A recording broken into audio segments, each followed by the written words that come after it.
Olá, turma do oitavo ano, tudo bem? Professor Giotto, a gente retornando com o nosso assunto sobre o Império Napoleônico. Pegue seu livro de história, tá bom? Para a gente dar uma continuidade, tá? Lembrando que no final do capítulo, quando terminar a aula, que vocês tirarem suas dúvidas, mandando no privado, vocês podem estar fazendo a atividade. Eu não estou pedindo atividade hoje, tá bom? A atividade ainda não vai ser hoje, tá? Nós vamos dar só continuidade, porque o capítulo é um pouco extenso. Nós trabalhamos a Revolução Francesa na aula passada, que é o início desse capítulo, tá? Eu estou falando aqui, peguei o livro de vocês, tá?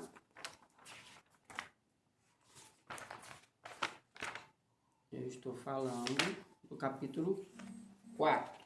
Aqui o capítulo 4, tá? Página 56, 57, nós trabalhamos isso aí. Nós vamos falar um pouco agora sobre o Napoleão Bonaparte, tá? Eu fiz alguns slides, eu vou para vocês acompanharem agora, tá bom?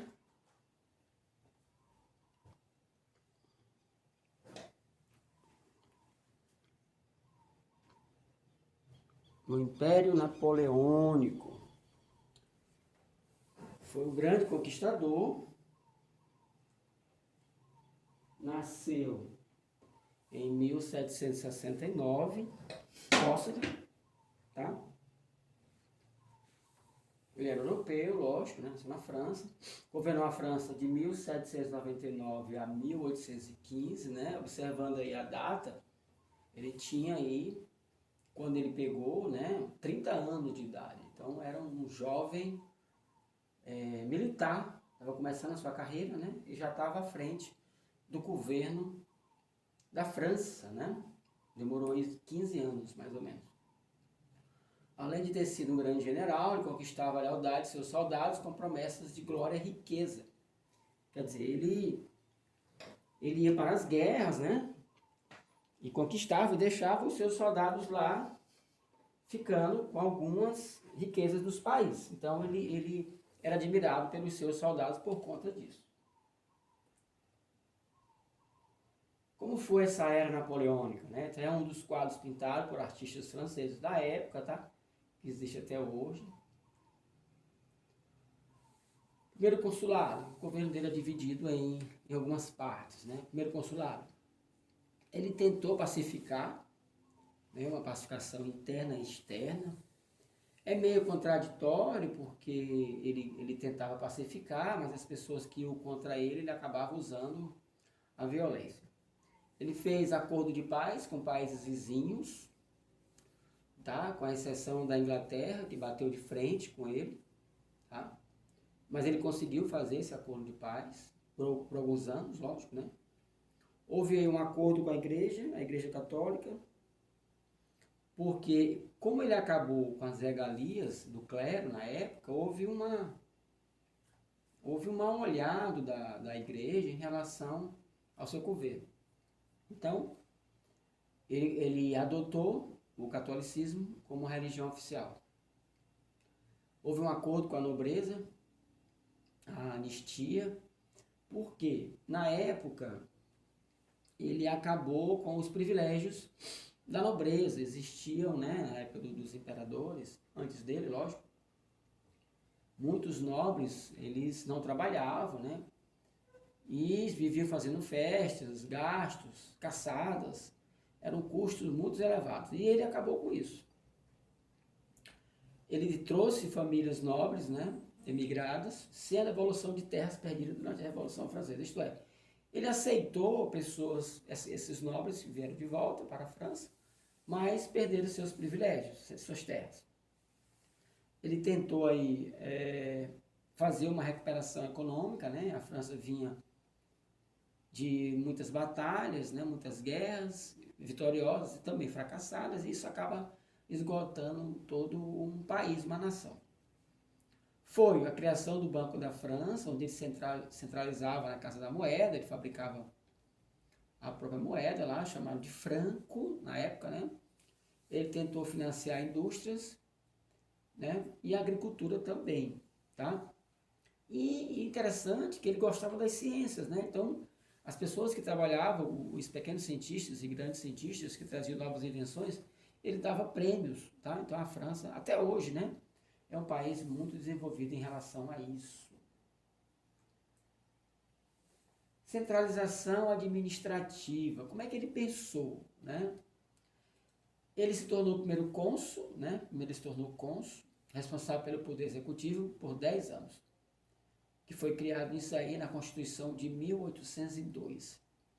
Ele começou, como primeiro cônsul, ele começou a escolha de ministros, era ele que delimitava, que citava, né? Quem poderia ajudá-lo. Aí também, em 1804, ele cria o Código Civil napoleônico, tá? Esse código, ele foi base para algumas leis, inclusive a do Brasil, tá? Que copiou algumas coisas parecidas. Ele trazia muitos fatos ainda, pessoal, com honestidade, por exemplo, igualdade jurídica, as pessoas serem julgadas igualmente, não pelo seu cargo, como era feito antigamente, né? Direito à propriedade, o governo não tinha direito a tomar, o que já era da pessoa, como era feito antigamente. Aí tinha uma contradição, né? Ele proibia as pessoas de fazer greve e criação de sindicatos. Os trabalhadores não poderiam reivindicar o que ele propunha, as leis dele, né? E acabou com a escravidão nas colônias. Isso aí também foi um fator muito interessante. As conquistas burguesas foram asseguradas. O que é isso? Quem fosse ficando rico, não era preciso dar tudo para o governo, o império na época. Ficaria para eles. Lógico, assegurando os seus impostos, né? Houve o controle do ensino, tá? Foram feitas escolas em diversas colônias na França, na época, inclusive faculdades para os seus professores, tá? Depois ele foi transformado em cônsul vitalício e a seguir em imperador, ambos em 1804, através de plebiscito, isto é, consulta ao povo. O povo achava ele bom. Então ele se tornou vitalício, tá? Para sempre. Só saía quando morresse, tá bom? Depois ele perde essa nomenclatura e passa a ser chamado de imperador. Tá aí a coroação dele, tá? Ele foi coroado aí pelo Papa, tá bom? Era um gesto simbólico na época, tá? É bem interessante isso aí. Isso é uma pintura da época. Tá aí ele coroado. Também nós estamos falando de pintura, umas pinturas bem realistas, né? Segunda etapa foi o Império, né? Que foi de 1804 a 1815. Como eu havia falado no primeiro slide, ele tinha atritos, né? Com um dos seus inimigos vizinhos. Ele tentou fazer paz com alguns, tá? Mas ele teve atritos com alguns. Inclusive com a Inglaterra, que ele tinha uma concorrência comercial. A Inglaterra, como nós sabemos, é uma ilha, né? A ilha que fica cravada ali na Grã-Bretanha, como já explicou a professora Socorro nas suas aulas, tá bom? Então a Inglaterra já tinha um poderio muito grande, tá? Como nós vimos no capítulo passado, a Inglaterra foi um país das invenções, eles criaram muita coisa, né?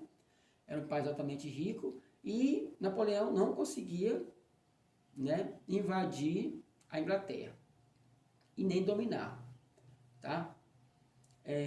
Os outros países, né, tinham monarquistas absolutistas, temerosas com ideais liberais. Eles tinham medo dessas novas ideias, né, liberais do Bonaparte.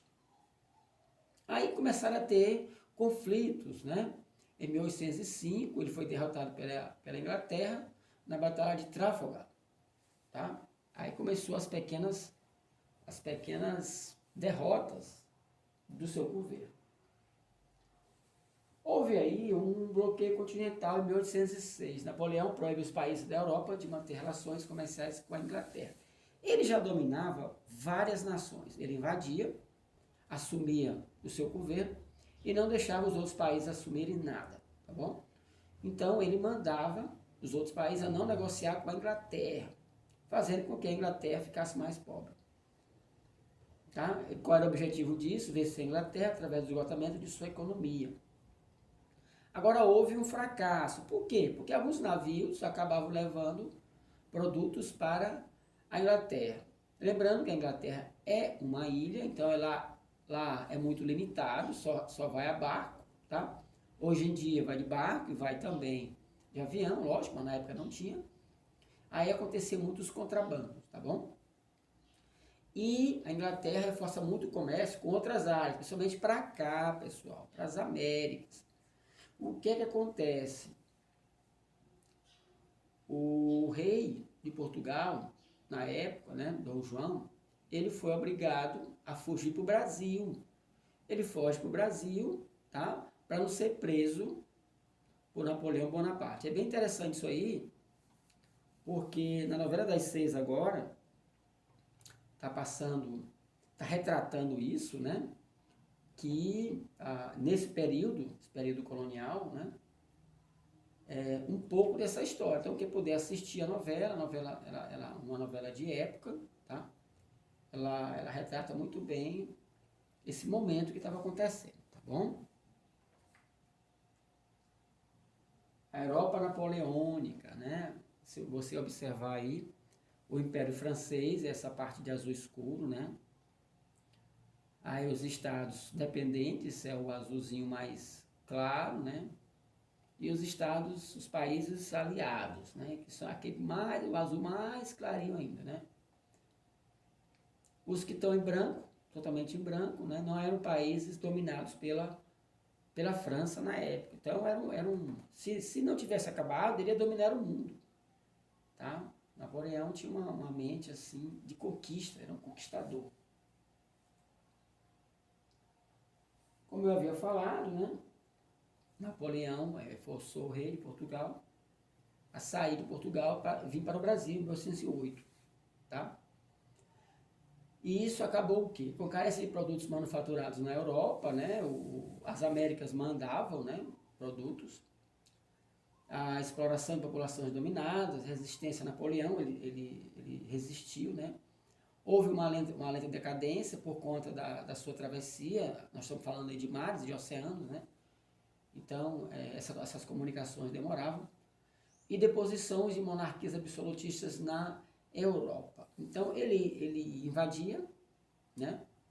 Ele invadia os países e tinha países consolidados, ele trazia para o seu lado. Quem não concordasse, ele acabou dominando, tá? Conquistando tudo e matava seus líderes.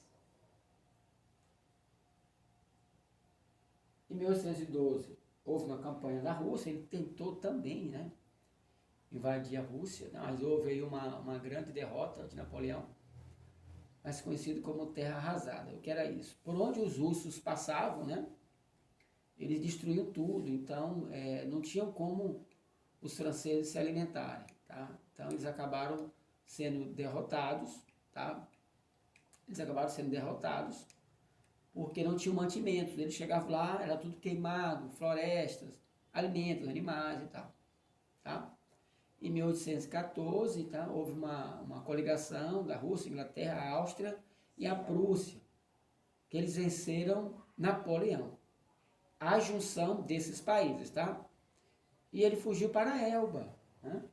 Aí, material de vocês.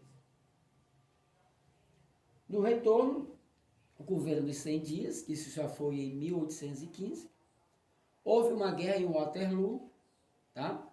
Que foi a derrota final de Napoleão, tá bom? Ele perde para esses países aliados e volta para a ilha de Santa Helena, onde ele é preso, tá? E morre mais ou menos 6 anos depois como exilado. Alguns soldados deles também vão ficar na ilha com ele fica enclausurado, ele não é morto em guerra, ele só é dominado, tá? E acaba exilado e morre em 1821, 6 anos após ser vencido, tá bom? Ok? Bom, dúvidas vocês passam para mim no privado, façam aquela leitura, marquem os conceitos, aprenda a fazer fichamento, como eu falei para vocês anteriormente, na sala de aula, no momento presencial. O fichamento, aquele conceito que vocês escrevam a palavra, escreve um conceito embaixo e guarda, tá? A gente só aprende na prática, tá bom? Vocês vão escrevendo, vão lendo ao mesmo tempo, local confortável, sentadinhos, tá? Criem um ambiente de estudo para vocês, tá bom? Senão vocês não vão aprender, tá? Qualquer dúvida eu estou aqui, tá bom? Depois nós vamos ter um outro momento para a gente fazer a nossa atividade, tá bom? Tchau, tchau.